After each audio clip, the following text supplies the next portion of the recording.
Well, I guess on behalf of the Ncpp, I welcome everyone. And then you continue. Right. I do the national anthem, do this. You go your thing. Good morning, everyone. Welcome to the third youth engagement by the National Crime Prevention Program. We humbly apologize, the National Crime Prevention Program. Due to our late start, we were waiting on 2 schools, but they will join us shortly. My name is Jamil Huggins, and I'm the youth representative for the Ncpp Youth Planning Committee. Hi, Jamil.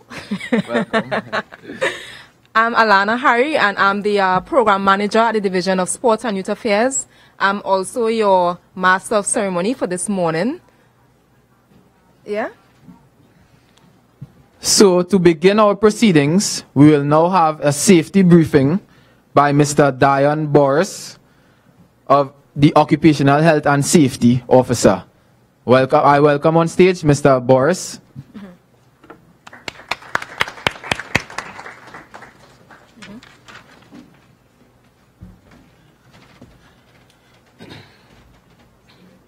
Right.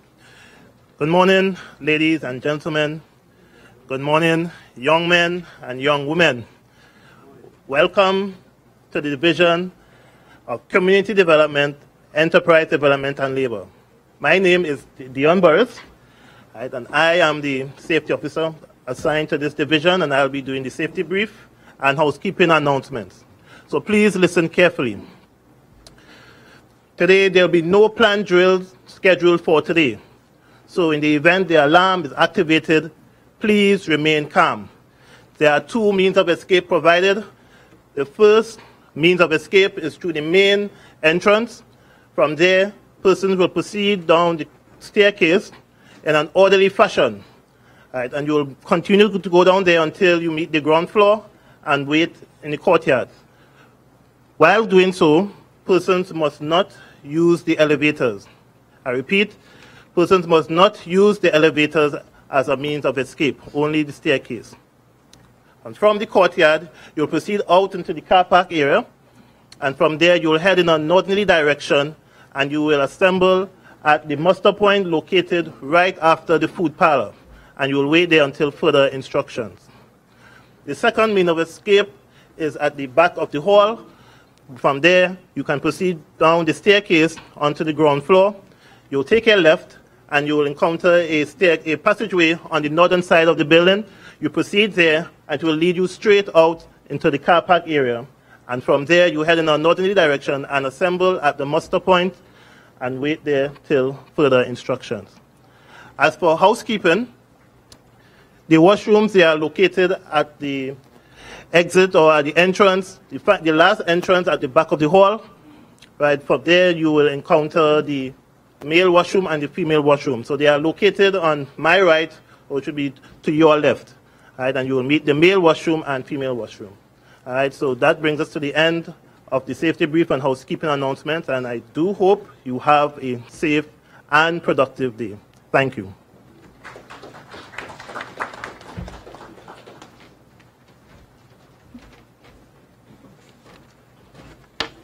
Okay, thank you, Mr. Burris. Please stand and join us in singing the national anthem.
remain standing for the school prayer. Yeah. Please remain standing for the school prayer by Dariel McCletchy of Bishop's High School, followed by the pledge by Danique Edwards of Sinnel Hill Senior Comprehensive.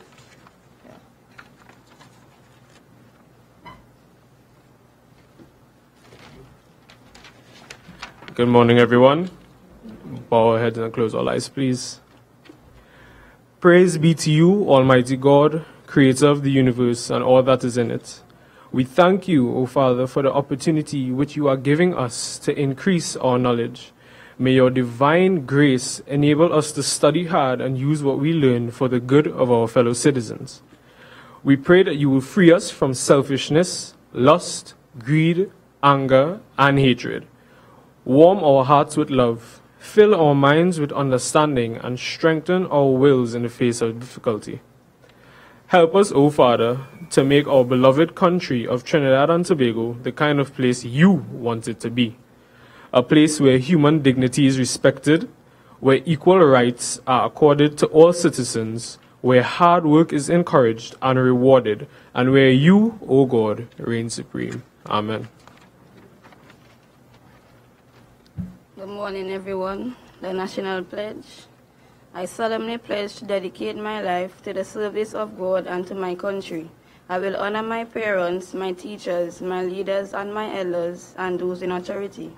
I will be clean and honest in all my thoughts, my words, and my deeds. I will strive in everything I do to work together with my fellow men of every creed and race for the greater happiness of all and the honor and glory of my country. Please be seated.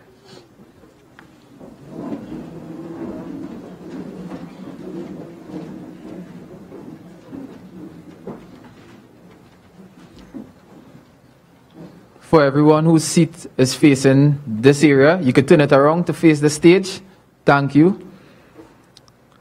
The Honorable Glenda Jennings-Smith, Parliamentary Secretary, Ministry of National Security. Assemblyman Ansel Dennis, Assistant Secretary in the Office of the Chief Secretary and member of the Interministerial Committee of the National Crime Prevention Program. Assemblyman Marisha Osmond, Assistant Secretary in the Division of Education, Innovation and Energy, and other members of the Division of Education, Innovation and Energy.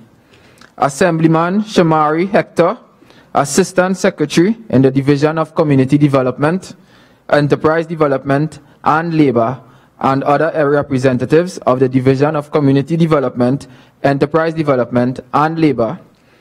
Ms. Wendy Guy Hernandez, Administrator of the Division of Sport and Youth Affairs, and other members of the Division of Sports and Youth Affairs. Major General Retired Rodney Smart, National Coordinator for the National Crime Prevention Program.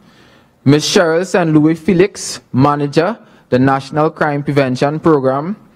Members of the Ministry of National Security, members of the Ministry of Education, members of the Ministry of Sports and Youth Affairs, members of the Youth Planning Committee, teachers and students of the various schools, youth and training institutions, representatives of the government divisions, specially invited guests, members of the media. I welcome all of you today to the third youth outreach engagement entitled Securing Our Future. For the opening remarks, I would have Assemblyman Ansel Dennis, Deputy Presiding Officer and Assistant Secretary in the Office of the Chief Secretary and member of the National Crime Prevention Interministerial Committee, give us the opening remarks, and I welcome you on stage, Mr. Ansel Dennis.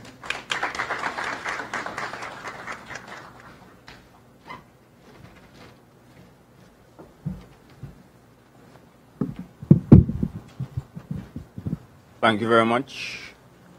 You all hearing me, right?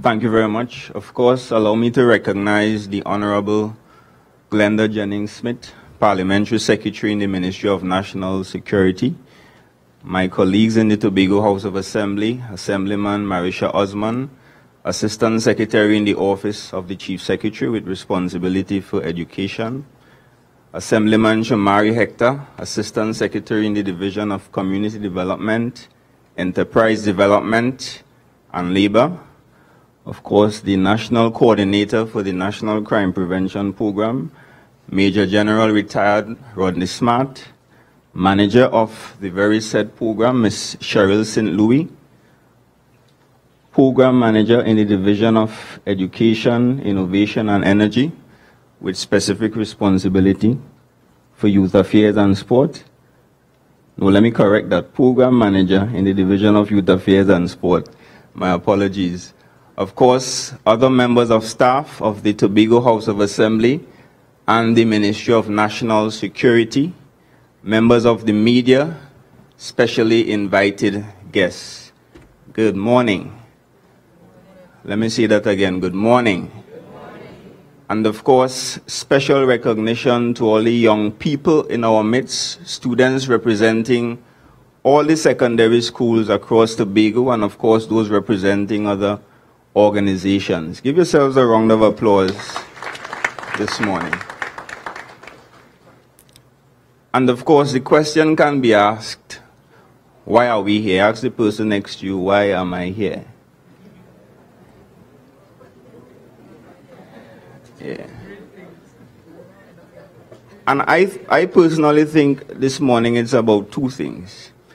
It's first of all about introspection, and it's also about unlocking our leadership potential.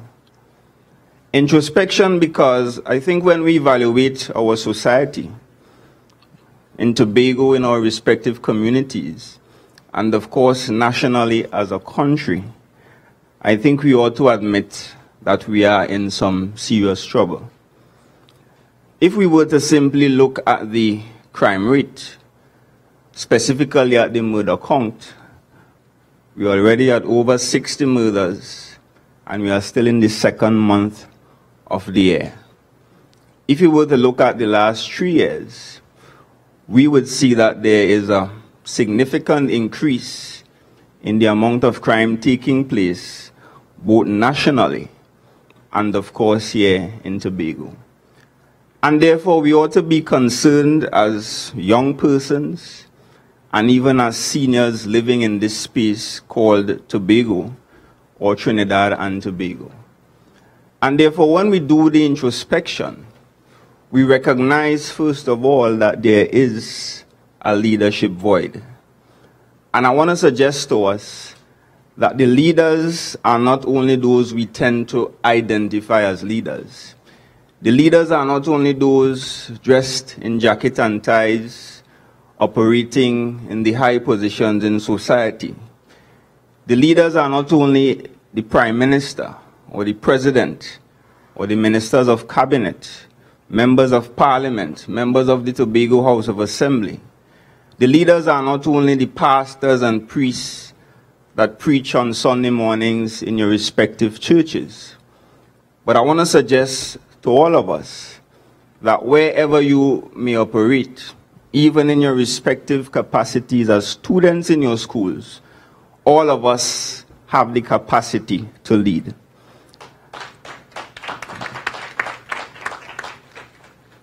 And I'm saying therefore that Tobago and Trinidad and Tobago will only be a better place when that capacity to lead, when that leadership potential is unlocked in all of us. And therefore, I believe this morning it's about beginning to unlock that potential that is resident in us all. And therefore, as we evaluate our society, there is in fact, again, a leadership void. And I want to mention one man who operates as the Commissioner of Police at this point in time. Because I think what we are witnessing in his action is exemplary leadership and an example that all of us should follow. Because of course, sometimes as leaders, we believe our responsibility is only to give instructions. We believe our responsibility is only to lead from the front. But I want to suggest to us that some of the strongest leaders are those that do exactly what they are asking their charges to do. And I'm saying to us, therefore, that the kind of changes that we are witnessing in the police service, the kind of leadership that we are witnessing before us in the form of the Commissioner of Police, I think we ought to be encouraged and look at that as a great example of leadership. And therefore, what unlocks leadership potential? What causes us to recognize that potential and act accordingly? And I want to say, first of all, one of the most important things is new knowledge. Because, of course, all of us operate based on our belief systems. We live, we spend, we talk, we take opportunities, we refuse other opportunities simply based on what we believe. And, of course, our belief systems are informed by our experiences, especially those experiences in the past, those experiences that would have impacted on your life growing up from very young children into teenage years and, of course, into your adulthood. Those experiences impact on our beliefs. And, of course, not only past experiences, but even your present experiences will impact on your belief system. But there is something called knowledge which we all should seek out. And as a matter of fact, there's a saying which says, knowledge is power, but permit me for believing differently. Because I tend to believe that knowledge is only potential power, or the capacity to be powerful. But power is demonstrated when you act based on the knowledge. Because, of course, a lot of times we talk, we read, we have various experiences, and we learn new things. For example, being here this morning, you're going to learn a lot. New information will be presented. New knowledge will be presented. But I tend to believe that that is only potential power. And therefore, real power is demonstrated when you leave here and you go back to your schools or your various workplaces and your various communities, and you begin to take the necessary action to achieve the results that you desire for yourselves. And of course, that will in effect impact on the results that we derive as a community and as a nation by extension. So if you're going to leave here with one thing, leave here with the fact that Ansel Dennis said, that knowledge is only potential power. And of course, power is only truly demonstrated when you begin to take action. Tell the person next to you, action. So, of course, in closing, I want to welcome all of you here. Of course, on behalf of the Chief Secretary, who could not be here this morning due to other urgent engagements, and say as well that it is my pleasure to be here this morning, although I will not be able to stay for the entire duration of this event. But I want to suggest to us again that as young people, you're not only future leaders as we like to suggest, but you all are in fact leaders of today. And wherever you are, wherever you operate, I don't care which school or which class, you have the capacity to lead. You have the capacity to change your school, to change your community, and change your nation by extension. But I'm saying that can only happen when you begin to demonstrate the power that you possess and begin to take the requisite action. Thank you very much.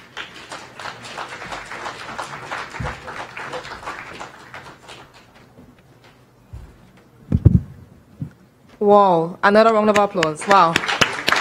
Wow. That was powerful, right? And like he said, power is only truly demonstrated when we take action, right? Always remember, wherever we may operate, remember that all of us have the capacity to lead, all right? Again, give yourselves a round of applause, please. I'll now like to invite Major General Retired Rodney Smart, National Coordinator of the National Crime Prevention Program, to deliver his presentation on the National Crime Prevention Program. Major General Retired Rodney Smart.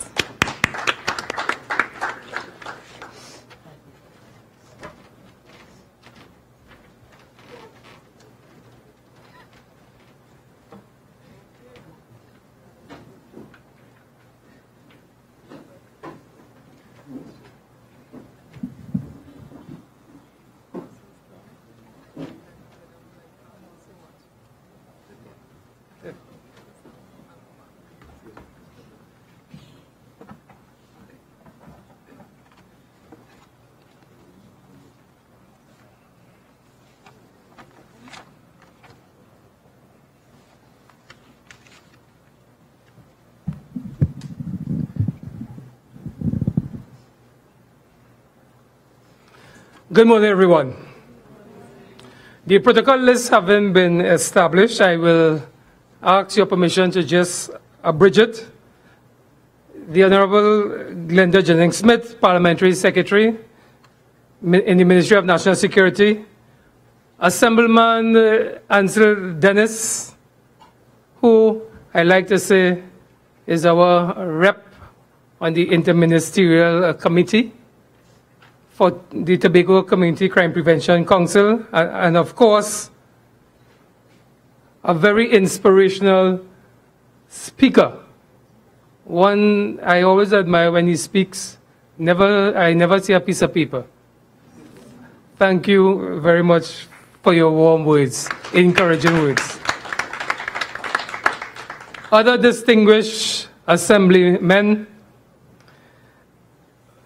members of the Tobago Community Crime Prevention Council, divisional and ministerial officials, our distinguished students and teachers, members of the media, our specially invited guests, and of course my colleagues of the Ministry of National Security and the National Crime Prevention Program. Allow me as well to say my two bits. It is so good to stand up here and see this gathering that has formed here this morning. Because this gathering has so much to do with regard to the future security and safety of Tobago, and by extension, Trinidad and Tobago. Because it is from your ideas we think we will get those new strategies that we could apply with some of the current ones that we are applying. As far as we are concerned in the National Crime Prevention Program, the youth of Tobago has the answers for safety and security among all the other things for Tobago. And I join with Assemblyman Dennis in saying it is about unlocking that potential. You have been in school all these years, and you have a knowledge, and you have an experience that people like myself don't have. And that is what we're calling on you today to do.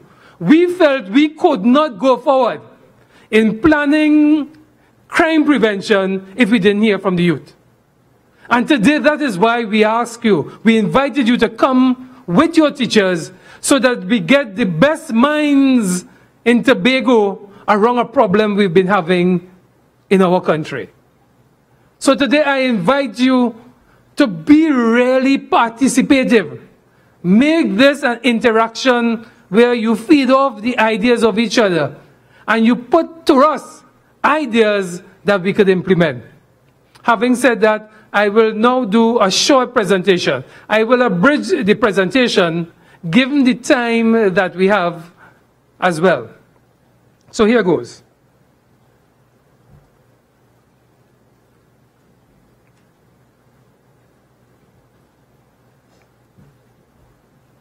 Why are we here? We're here to inform you about the National Crime Prevention Program, what you are participating in. You are participating in not an initiative by chance. You are participating in something that is of critical importance to us. We're asking you to share your ideas on crime and crime prevention, to speak about issues that may cause youths to become involved in a life of crime. You may have had peers who may have gone afoul of the law. You know, you have heard their experiences. We want to hear from you. To develop youth-centric crime prevention solutions. So we don't just want what is the problem. We want you to help us. What are some of the solutions we need to employ? And then from each other, you're certainly going to learn. This is going to be a learning experience. As I was chatting with one young lady who I heard was a bit nervous, I said to her, this is going to be an exciting day for you. Because you are meeting youth from the wider community and you are going to discuss solutions to some of the problems we're having in Tobago. So what's the purpose of this National Crime Prevention Program? Crime prevention. Our focus is crime prevention.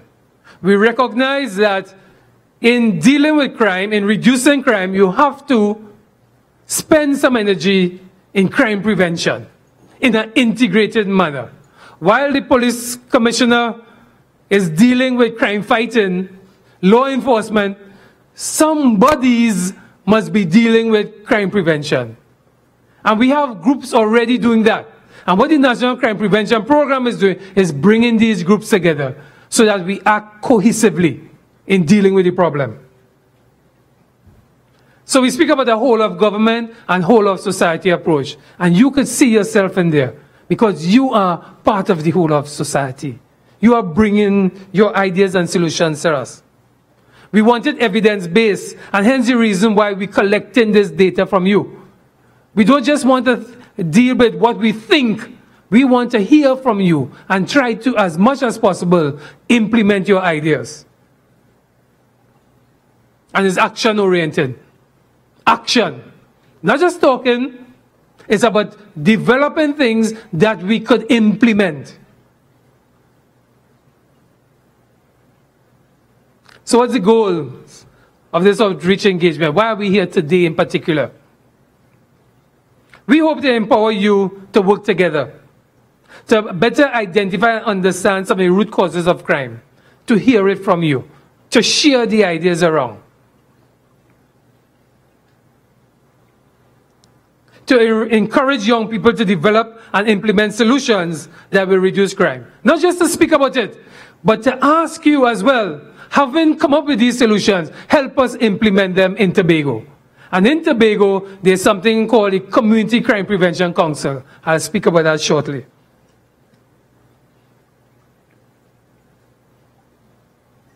At the end of the day, whatever we must do must improve the quality of life for young persons. Too many of our young persons are dying. We are losing persons who could contribute positively to our society. How do we stop this hemorrhage? That's what we're asking you to do. Help us come up with some of these solutions. We have ideas. We know you have ideas. And when we bring all those ideas together, we'll make a better Trinidad and Tobago.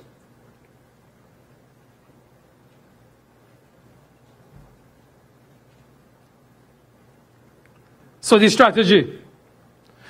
We decided we're going to host 3 young youth engagements. 3. This is the 3rd one. We had one in North Trinidad, East-West Corridor. We had one in South Trinidad, which dealt with Central and South. And now we are in Tobago. And we are asking Tobago, just as we asked the youth in Trinidad and Tobago, give us your ideas. So we've been collecting this data, making it evidence-based. At the end of these 3 engagements, we're going to bring everyone together for a national symposium. So it's about data gathering. It's about ideas generation, solution generation. And we're going to prioritize your solutions. We're not just going to have solutions. We're going to prioritize it, taking into consideration the resources we have to support it. And we want you to become involved. When we looked at the Community Crime Prevention Council, persons at the upper end, middle and upper end, we want some youths involved in that Community Crime Prevention Council. We want you to say, I have a part to play in making Tobago more secure and safer. More secure and safer. You have a part to play. That is the leadership that Mr. Dennis spoke about. Not just talking about the problem. What are you going to do about solving the problem? That's what this is about. How do we bring the best minds in Tobago to solve this problem? That is also going to extend to Trinidad. So we're looking at the individual problems, and we're looking at problems at the community and national level. And as I said before, we're taking an evidence-based approach, so therefore we must certainly monitor and evaluate it. So I mentioned the Community Crime Prevention Council. That is the operational arm of the National Crime Prevention Program. That is the arm that is going to institute some of the same solutions that I spoke about. And hence the reason why you want to become part of the youth arm of the Community Crime Prevention Council. So that you could implement your ideas and not leave it for other persons to do. These ideas that you're going to generate today, we want you to be part of the action. So these CCPCs are at this point in time generating solutions. Your solutions will join with those others.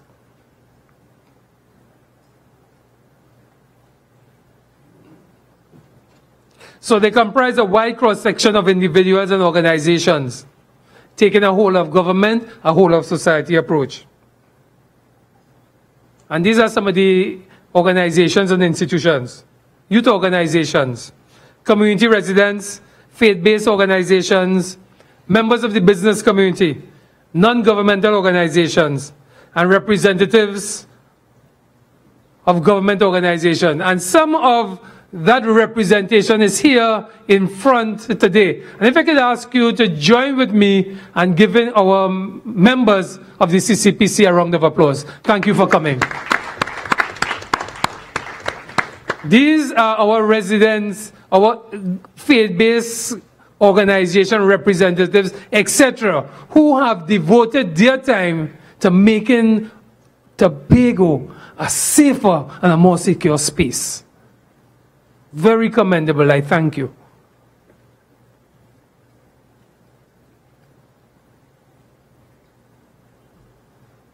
So we've done a series of outreach engagements.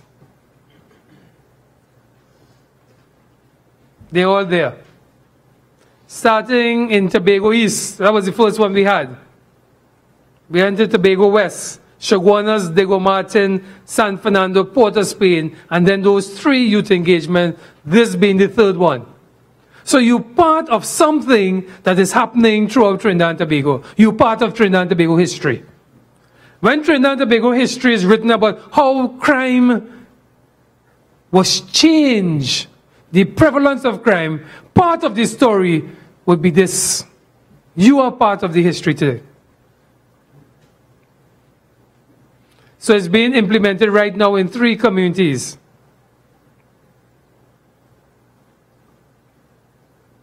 Not by chance you're here today. You're here because Tobago is one of the communities in phase 1. Not by chance. We're going to have 15 of these community crime prevention councils. The 14 municipalities in Trinidad and 1 under the Tobago House of Assembly. So throughout Trinidad and Tobago, we're fighting against the scourge of causing young persons to get involved into a life of crime.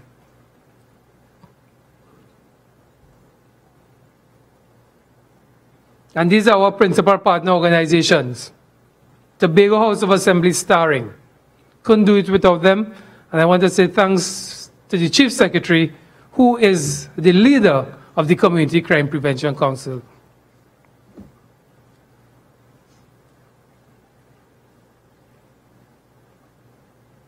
So in summary,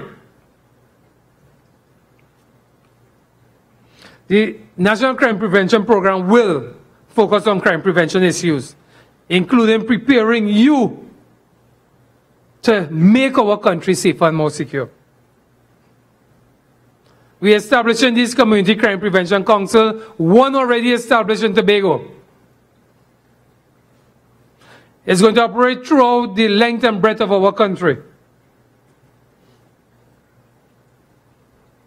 We're going to engage and collaborate with youths at the individual level, community level, and at the national level. That is why you are here today. Not just by chance we asked you to come. You have a part to play in our country becoming a better country. We're going to implement meaningful and sustainable youth and community interventions. We know we don't have all the answers.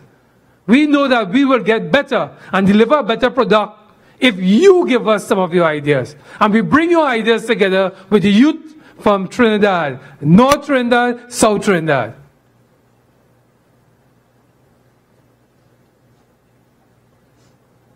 So why are we doing this? We really want to improve our safety, security, and the quality of life for our citizens. I thank you very much.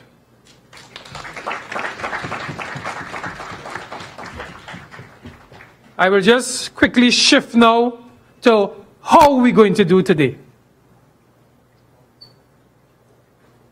So why we have you sitting around these tables?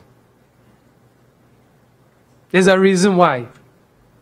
We could have had an open hall and invite persons to come to the mic and speak and give us your ideas. But we felt that if we place you in small groups with a moderator and a rapporteur to assist, you would feel more comfortable to give your ideas. And hence we brought you and mixed you up with other students, persons from training institutions like CCC, etc., people from the universities, COSTAT, etc., and we brought you all together into a big group and a smaller group as well, so that you feel comfortable to share your ideas. That persons in your small group will learn from you. And therefore, the design as well is not just by chance.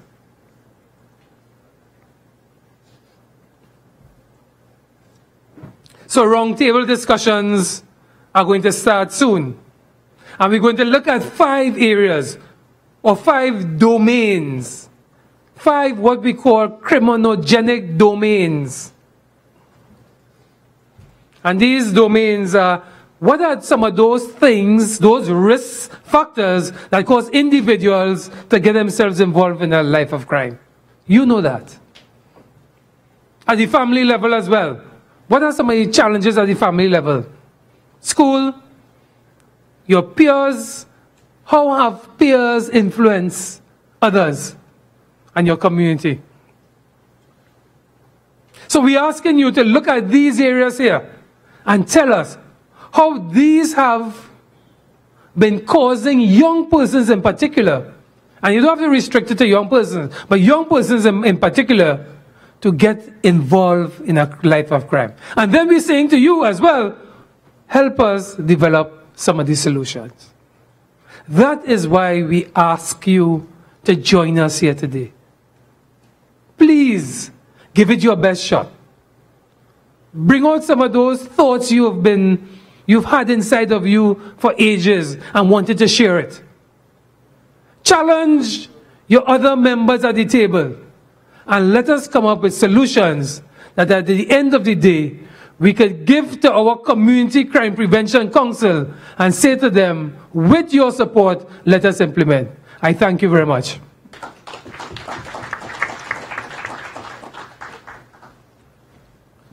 Thank you, Major General Retired Rodney Smart, for your informative presentation on the National Crime Prevention Program.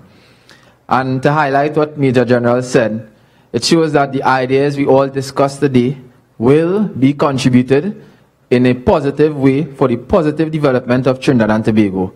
So to know that the youths of Trinidad and Tobago have a say, I think that is greatly welcome by each and every student here today. So I would like to welcome Mr. Kalen Alexander. He is a musician who hails from Mason Hall.